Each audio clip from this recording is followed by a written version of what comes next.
kávés kaleidoszkóp szappan készítését mutatom be nektek. 4 különböző masszát készítek. Az egyikbe kakaóport keverek, a másikba aktív szenet, a harmadikba pedig titánium-dioxidot.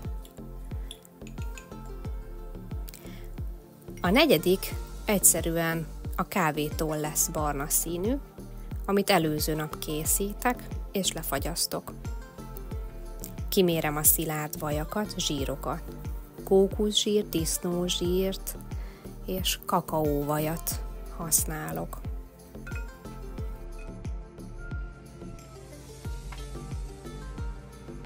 Ezeket gőz fölött lassan megolvasztom.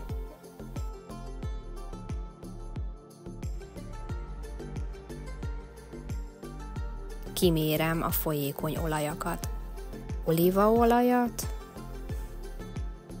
és a ricinus olajat.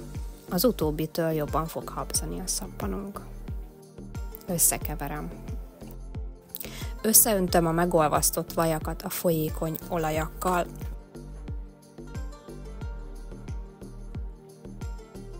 Szépen elkeverem.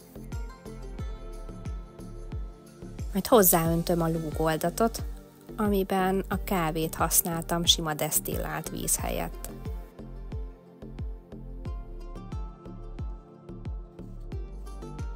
Először spatulával, kézzel elkeverem, és csak ezután folytatom botmixerrel a további átdolgozását.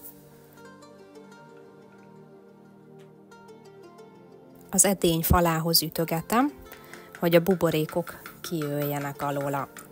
Így nem lesz buborékos a masszám.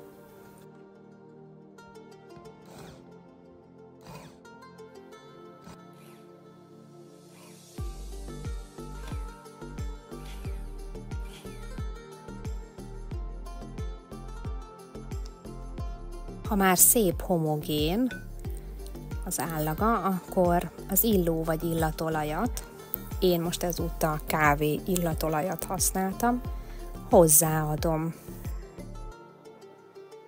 Elkevergetem. És ezután már nem használok botmixert. 4 egyenlő részre osztom, és ezekbe az edényekbe korábban már beletettem a színező anyagokat, amiket kikevertem a videó elején. Alaposan elkeverem a színekkel, majd felváltva egy Pringles-ös dobozba öntögetem, mindegyiket körülbelül 4-5 másodpercig számolva, hogy egyforma mennyiséget öntsek mindegyikből. A dobozt előre kibéleltem zsírpapírral, hogy aztán később majd újra tudjam használni. A doboz aljára egy ilyen, direkt erre a célra kitalált eszközt helyeztem. A végén ezt fogom felhúzni, és a masszában gyönyörű formát fog hagyni.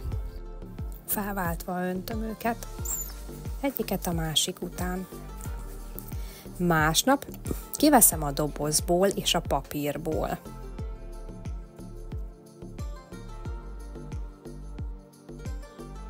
Nekem még túl puhának tűnt az első szelet, ezért úgy döntöttem, hogy még várok inkább 24 órát, amíg egy kicsit szilárdabb lesz, mert így könnyebb lesz vágni és dolgozni vele. Nézzétek, milyen gyönyörű!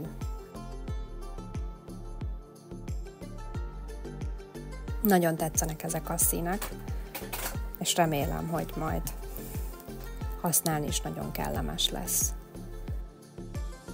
Ha tetszett a videóm, nyomjatok egy lájkot, és iratkozzatok fel a csatornámra. Sziasztok!